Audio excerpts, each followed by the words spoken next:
Assalamualaikum warahmatullahi wabarakatuh. Saya Syarifah Salsabila. Di sini saya akan menceritakan biografi tokoh emansipasi wanita yaitu Ibu Kartini yang mungkin bisa menjadi contoh yang baik dan motivasi bagi kita, khususnya untuk para wanita. Raden Ajeng Kartini lahir pada tanggal 21 April 1879 di kota Jepara. Nama lengkapnya adalah Raden Ajeng Kartini Jojo Adiningrat. Ia lahir di tengah-tengah keluarga bangsawan, oleh sebab itu ia memperoleh gelar RA atau Raden Ajeng di depan namanya. Ayahnya bernama RM Sosroningrat, seorang bangsawan yang menjabat sebagai Bupati Jepara. Ibu Kartini bernama M.A. Ngasirah. Beliau ini merupakan anak seorang kiai di Telukawur Jepara. Sebagai seorang bangsawan, Raden Ajeng Kartini berhak memperoleh pendidikan. Mengenai pendidikan Raden Ajeng Kartini, ayahnya menyekolahkannya di ILS. Disinilah ia kemudian belajar bahasa Belanda dan bersekolah di sana hingga usia 12 tahun. Sebab setelah usia 12 tahun itu, menurut kebiasaan ketika itu anak perempuan harus tinggal di rumah untuk dipingit. Meskipun berada di rumah, ia aktif dalam surat menyurat dengan temannya yang ada di Belanda.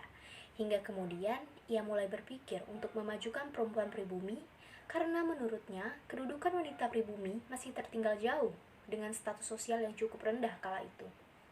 Karena memiliki pengetahuan yang cukup luas soal ilmu pengetahuan dan kebudayaan, Raden Ajeng Kartini memberi perhatian khusus pada masalah emansipasi wanita.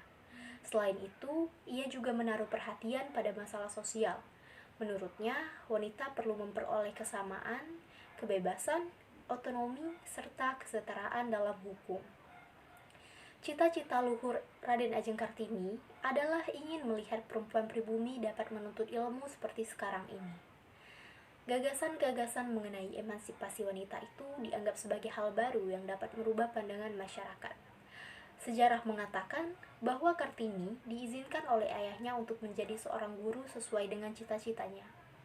Namun, ia dilarang untuk belajar di Batavia ataupun pergi untuk belajar di negeri Belanda.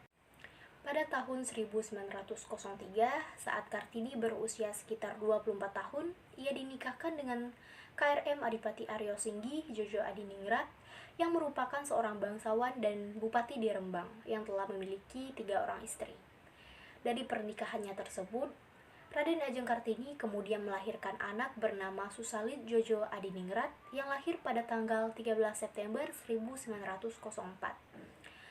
Namun miris, beberapa hari kemudian setelah melahirkan anaknya yang pertama, Raden Ajeng Kartini kemudian wafat pada tanggal 17 September 1904 di usianya yang masih sangat muda, yaitu 24 tahun.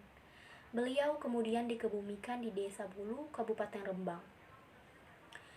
Berkat perjuangannya, kemudian pada tahun 1912 berdirilah sekolah wanita oleh Yayasan Kartini di Semarang, kemudian meluas ke daerah-daerah lainnya. Sekolah tersebut kemudian diberi nama Sekolah Kartini untuk menghormati jasa-jasanya. Yayasan tersebut milik keluarga Van Deventer, seorang tokoh politik etis di era kolonial Belanda. Sepeninggal Raden Ajeng Kartini, disusunlah buku yang berjudul Habis Gelap Terbitlah Terang yang disusun oleh pria Belanda bernama J.H. Bendanon yang terbit pada tahun 1911. Buku tersebut berdasarkan oleh pemikiran-pemikiran Raden Ajeng Kartini yang banyak dituangkannya dalam bentuk surat pada masa hidupnya. Atas jasa Kartini, Presiden Soekarno kala itu mengeluarkan instruksi berupa Keputusan Presiden Republik Indonesia Nomor 10 Tahun 1964 yang berisi penetapan Kartini sebagai pahlawan nasional dan juga menetapkan hari lahir Kartini, yaitu tanggal 21 April yang diperingati hingga sekarang. Sekian biografi tentang Raden Ajeng Kartini yang dapat saya ceritakan. Jika ada kesalahan ataupun kekurangan pada saat saya menceritakan, saya mohon maaf. Terima kasih atas perhatiannya. Wassalamualaikum warahmatullahi wabarakatuh.